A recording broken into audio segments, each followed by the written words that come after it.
Metabolismo e fisiologia cerebral. O objetivo dessa aula vai ser evidenciar as estruturas funcionais e organização do sistema nervoso, relacionando com as suas principais funções, identificando também a relação das estruturas do sistema nervoso com os outros sistemas e poder compreender um pouquinho dos mecanismos de autorregulação cerebral.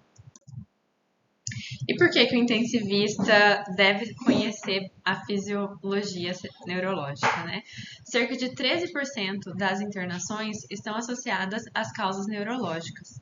Em um dos estudos que pesquisei, evidenciaram que em 1.200 pacientes internados neurocríticos, né, cerca de 50% acabou evoluindo a óbito.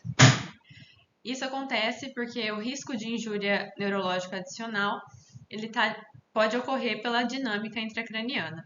E caso a gente não conheça esses mecanismos, a gente não vai conseguir intervir para melhorar a assistência desse paciente. Então, muitas dessas alterações elas podem sim ser prevenidas e tratadas precocemente, qualificando a assistência e garantindo melhor prognóstico.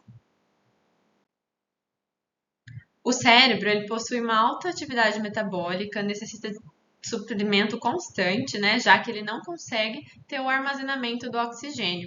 E as fontes de fosfato de alta energia, né, como glicose e glicogênio, elas são mínimas, são restritas. Por isso, ele depende de mecanismos de autorregulação do fluxo sanguíneo cerebral. E para que esse fluxo seja constante, ele vai depender do equilíbrio entre pressão intracraniana, pressão arterial média e pressão de perfusão cerebral. Temos aqui, então, a fórmula básica, né, que é a pressão de perfusão cerebral, ela vai ser igual à pressão arterial média menos a PIC.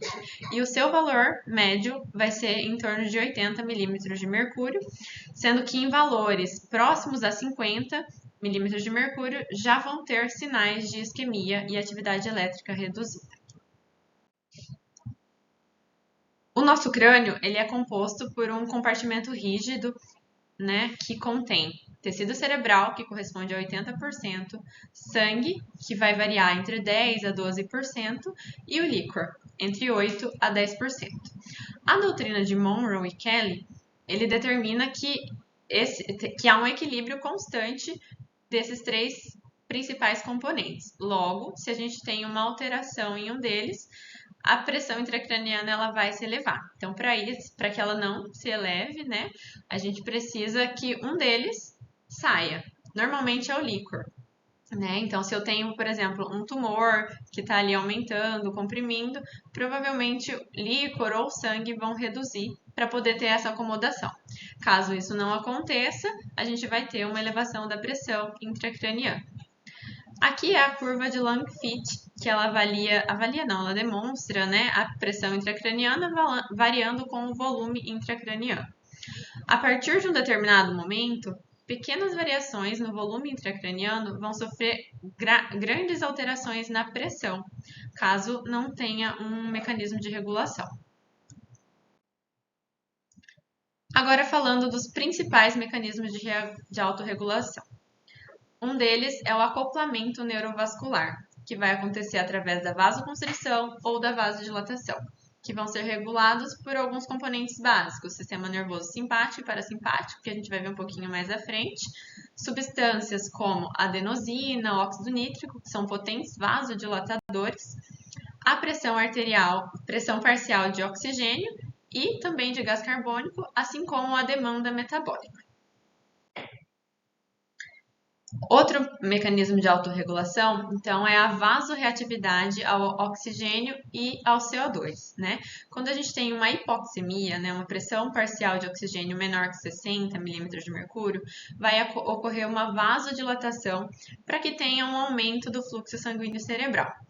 Porém, se esse mecanismo fica desregulado, não há uma intervenção, acaba evoluindo para um edema cerebral. A gente tem um aumento da pressão intracraniana, reduzindo a pressão de perfusão cerebral. O mesmo acontece numa hipercapnia, né? Vai acontecer uma vasodilatação, aumento do fluxo sanguíneo cerebral, potencialmente um edema cerebral, aumento de pique com baixa perfusão cerebral. E, ao contrário, também ocorre, né, numa hiperóxia ou, né, uma pressão baixa de pressão parcial baixa de CO2. A gente pode ter uma vasoconstrição, reduzindo o fluxo sanguíneo cerebral, predispondo à isquemia. Outro fator é o acoplamento metabólico, né? Ele vai ser um equilíbrio entre a oferta e o consumo de oxigênio e glicose no cérebro. A gente percebe que mecanismos hipercatabólicos, como por exemplo uma convulsão, né? Um paciente que está com uma temperatura elevada, que está com dor, tudo isso vai ter um consumo muito maior de oxigênio e vai exigir um fluxo sanguíneo cerebral também maior. O contrário também é válido. Um paciente que está sedado, que está em hipotermia, ele vai demandar um menor consumo de oxigênio e um menor fluxo sanguíneo cerebral. Como já foi visto, né, na aula de anatomia, o sistema nervoso ele é dividido basicamente em sistema nervoso central, encéfalo e medula, e sistema nervoso periférico, que vai conter os nervos cranianos e os receptores, né, sensitivos. O tecido nervoso ele vai ser composto por basicamente dois tipos de células, que são os neurônios e as células da glia. Os neurônios eles ainda são divididos em neurônios sensitivos ou aferentes, que vão traduzir ali a resposta até o sistema nervoso central, os neurônios motores ou neurônios eferentes, que vão levar essa informação do sistema nervoso central para o músculo efetor, né, para o órgão, para o gânglio efetor, e as células da glia, que vão ter a função de nutrição, basicamente, ou proteção. Elas vão se dividir a depender do local que estão, né? Se estão no sistema nervoso central ou sistema nervoso periférico. No sistema nervoso central, a gente tem as células ependimárias, os astrócitos, a micróglia e os oligodendrócitos, que são os principais ali que vão formar a bainha de mielina. Já quando ela está no sistema nervoso periférico, vai ser chamada de células de Schwann, que também estão relacionadas à produção da bainha de mielina, e as células satélites. Nesse próximo slide, quis falar um pouquinho mais dos neurônios motores, porque são importantes para a nossa prática clínica, né? A gente tem o neurônio motor superior e o neurônio motor inferior. Decorrente de uma lesão, né, no neurônio motor superior, normalmente a gente vai ter uma paralisia espástica. O que é isso, né? Normalmente, quando um paciente ele tem um AVC, um tumor, uma esclerose lateral amiotrófica ou um traumatismo, ele tem a lesão desse neurônio motor superior, então a gente não vai ter uma transmissão adequada do córtex motor primário até o neurônio motor inferior para que tenha, então, o desenvolvimento, né, a ação nesse músculo esquelético.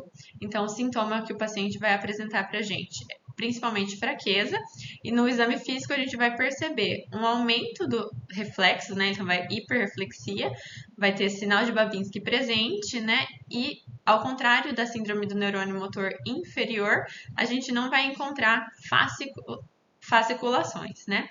No neurônio motor inferior, a gente vai ter já a paralisia flácida, né, que geralmente está mais relacionada a polineuropatias, a poliomielite e radiculopatias. Aqui a gente já vai ter a fraqueza, mas vai estar mais relacionada a uma atrofia, e os reflexos eles vão estar ou em flexão ou até abolidos, né? Aqui um pouquinho mais sobre o sistema nervoso central, a gente já viu a anatomia, agora a gente vai falar um pouquinho da função de cada um deles. O diencéfalo, né, como a gente viu, vai ser dividido em tálamo, hipotálamo, glândula pineal, e o tálamo, a principal função dele vai ser a retransmissão da maioria dos impulsos sensitivos. Hipotálamo vai estar diretamente relacionado com a homeostase do organismo, a glândula pineal, a produção da melatonina, o mesencéfalo, a movimentação dos olhos, do corpo. A ponte está relacionada basicamente com a coordenação, né, e maximização ali motora, voluntária do corpo, e também ao centro respiratório, já que tem o centro respiratório contínuo. O bulbo ele vai estar praticamente relacionado com as funções autonômicas, né, e principalmente involuntárias, através do controle do centro cardiovascular e área respiratória. O cerebelo, que vai estar responsável pelos movimentos finos, né, postura, equilíbrio.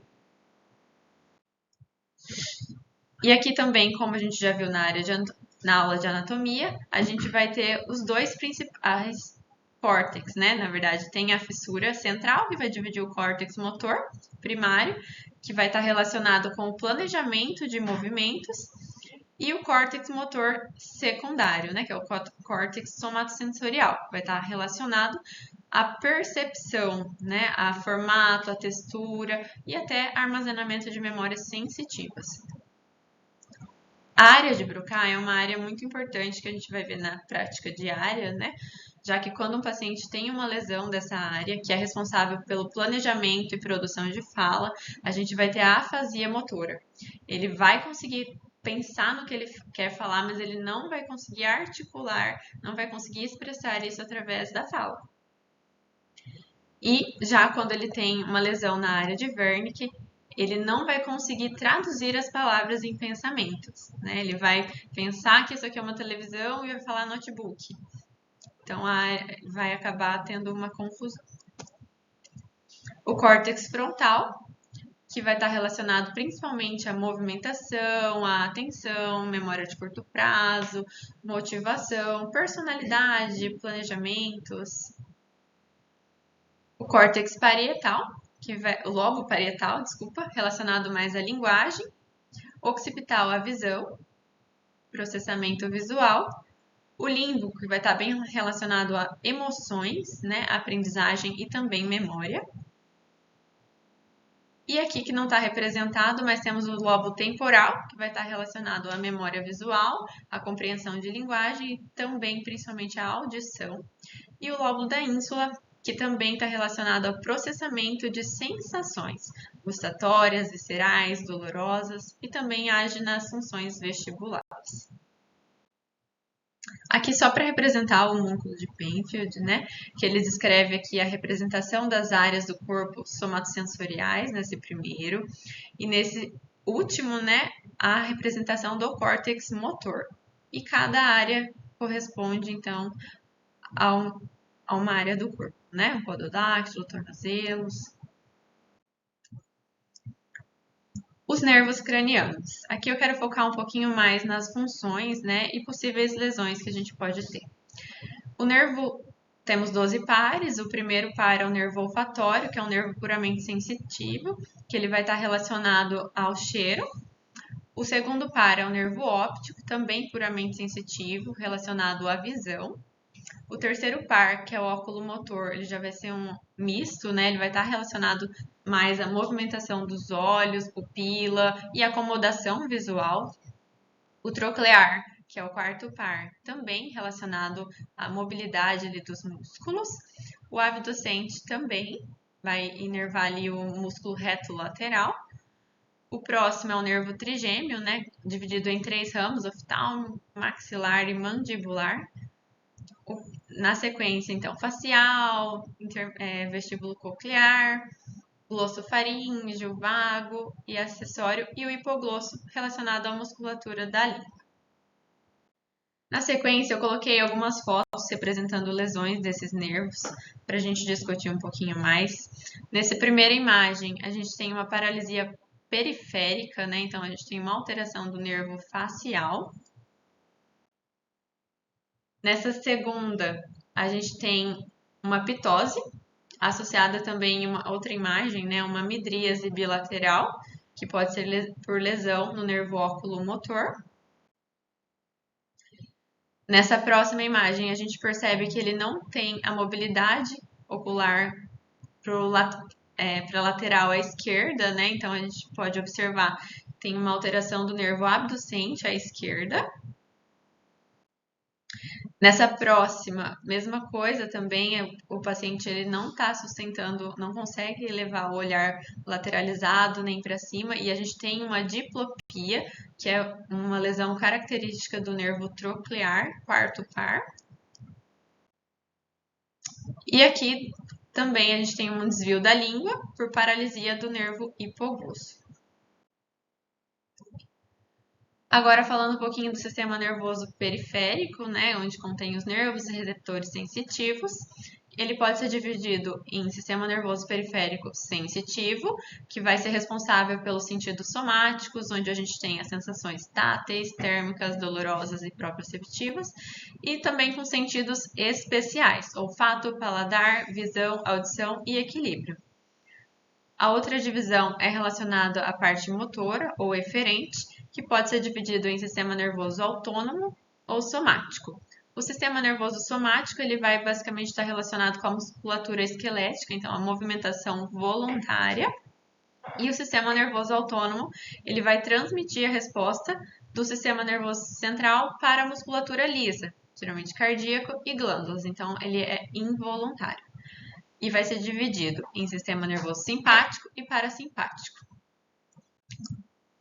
O sistema nervoso simpático está relacionado, então, a mecanismos de defesa, a luta-fuga.